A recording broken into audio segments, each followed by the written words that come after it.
Okay, it's Derek Hansen with John Abreu at Derek M. Hansen at Real Coach John. That's right. So we're on a ski lift here in British Columbia, and we're talking a bit about doing.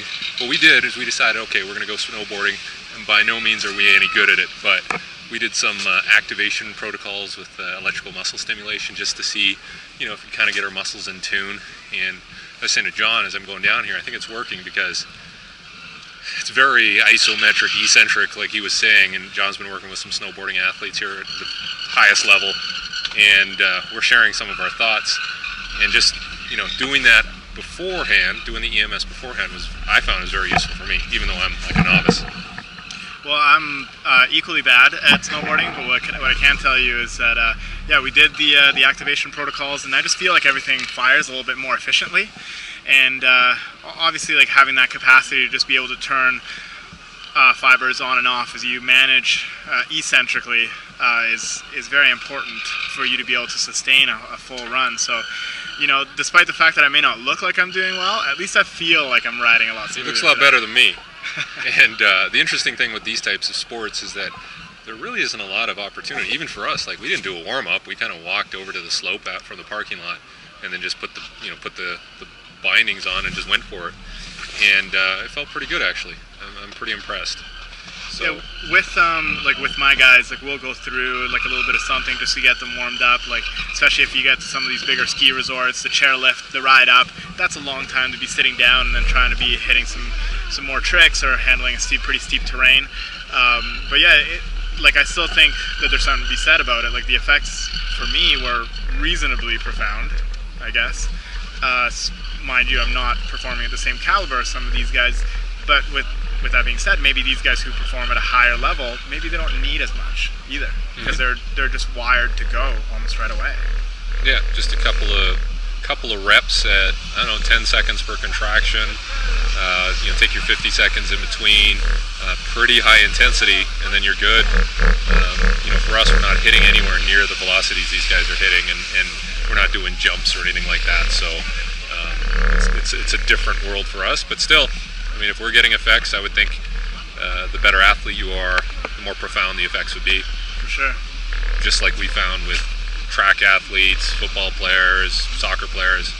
Even just before a lift, like, you feel definitely definitely more ready to go. You do feel like things are firing a little bit better. You feel like that the timing, intermuscular or intramuscular, it just feels a lot smoother, right? So yeah, so the sun's going down here, and we're gonna do some night boarding, and we're gonna talk a bit more about our experience here. But I like having John here because he's been spending more time on the slopes with you know, some pretty high level snowboarding athletes. So this is pretty interesting for us to get out here and kind of lay it out there. So we're gonna have to get off this chairlift pretty soon, but this is pretty cool. I think we're gonna do Strength Coaches on Ski Lifts podcast here, and but we have I don't know if you can see the view behind us, but it's pretty spectacular. So we're just enjoying ourselves on a Monday here and taking it all in. Brought my kids up too, so it's a good day. So we'll talk a bit more. We're gonna experiment a little bit more with this and get our runs in as well. Definitely.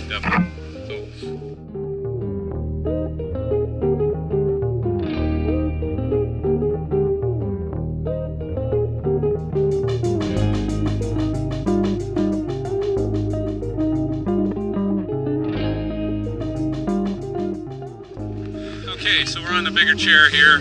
Done a couple more runs, and John and I were commenting on how my kids are way better than me and John after probably way fewer runs. And what were you saying about that, John? Well, I just think, like, your system, right? And we keep talking about this idea of signal and noise, right? And I think that as you get older, you acquire more noise in your signal. So it's like getting a new computer. When you've got a brand new computer, everything's running well, you install software, the software is really fast, and then you have a computer that is maybe 10 years old. Even if you try to run the same software, it's going to be choppier, slower. You picked up a couple bugs and viruses. So I don't know, that's something that I just made up right now and makes sense in my head. Would you say they may have cleaner pathways?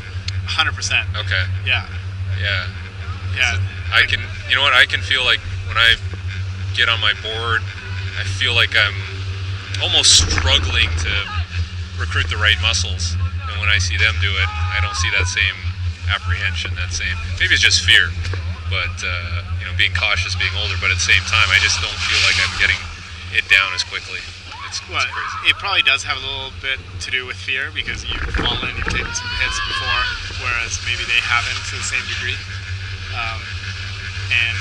But yeah, like there's other programs in there that are interfering, I think, with your capacity to learn something new, right? So even we know this even from somebody that tries to learn how to speak a language. You kind of go back to learning using the syntax of the language that you're already fluent in. So I think it works the same way for motor patterns. Yeah, and if you're Arnold Schwarzenegger, you're retaining that accent, right? You can't shake the accent, right? Yeah. So maybe I have too many accents in my boarding skills here. That's right. This is nice. That's a nice view. Let's check this out.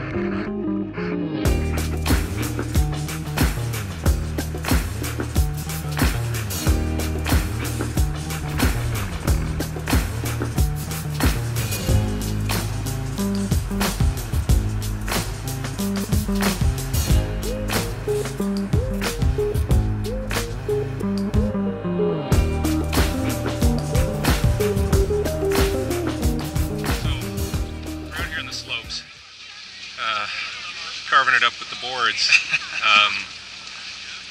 You know, you're relatively new to the sport, as am I, but you work with some of the highest level athletes in this sport in the world. What are you getting from, one, what you see at a high performance level, and what you're feeling and what you're seeing with what we're doing? Like, what am I seeing in terms of what they're doing for training? Yeah, what they're doing for training, or just what their abilities are. Like what I mean, obviously it's very specific to what they do, and you know, I'm not going to, you know, I go, so lift, I think I lift pretty heavy, I run, I jump, I do all sorts of things, even at my ripe old age. But first time I hit the slopes in a long time on the board, I felt handicapped. Like I felt like I just wasn't firing properly. I just didn't have the coordination. Well, so what I'm seeing is, like, so I'll tell you, the discipline that I work with is called slopestyle. So those are the guys that are, you know, a little crazy. They're the ones that you see at X Games doing all the big jumps. And what I see from their just general abilities is that they're very fast twitch. They have got a lot of strength and power. And most of that power and strength that they've acquired is actually not from the gym. It's just from practicing their sport and having to manage landings and negotiate gravity while doing 60-foot jumps, right? But most of these guys are wired to be fast twitch, which gives them the ability to perform these rotations. And they also have a decent amount of strength, which, although they may not be able to express in the weight room, they still have it there. Like in any sort of test, like we did an isometric mid-thigh pull, just because it kind of takes out a little bit of the skill elements involved with like a back squat, or as you would see in a back squat or something like that. So that was interesting to me. And then what I'm thinking the exact same way as you. Like, all I do for training is very general stuff. Like, you know, I run, I jump, I sprint, I lift.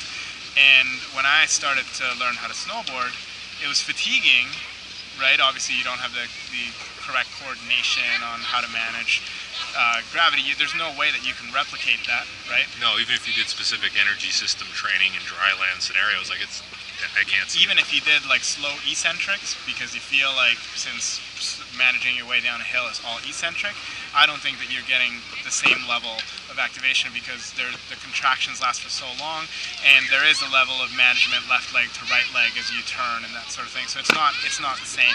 Like, the biomechanics of the movement just are not the same.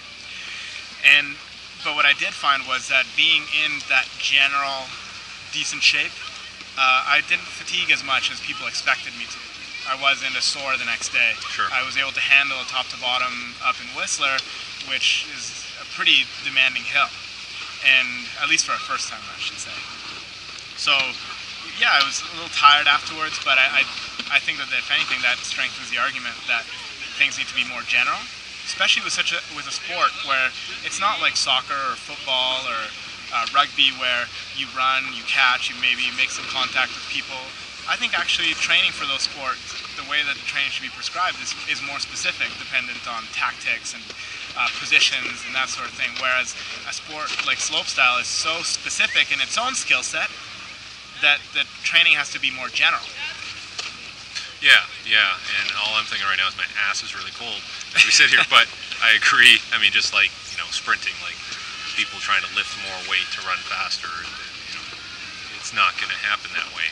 You have to be focusing on a specific task that you do in your sport, and then layer on some degree of general training to increase general abilities that feed back into your sport. Right, and you will get a little bit of that energy system tolerance, that demand tolerance, but nothing will be the same until you do the sport. Awesome. Cool. Well, let's go down for another run and try to internalize what we're doing here.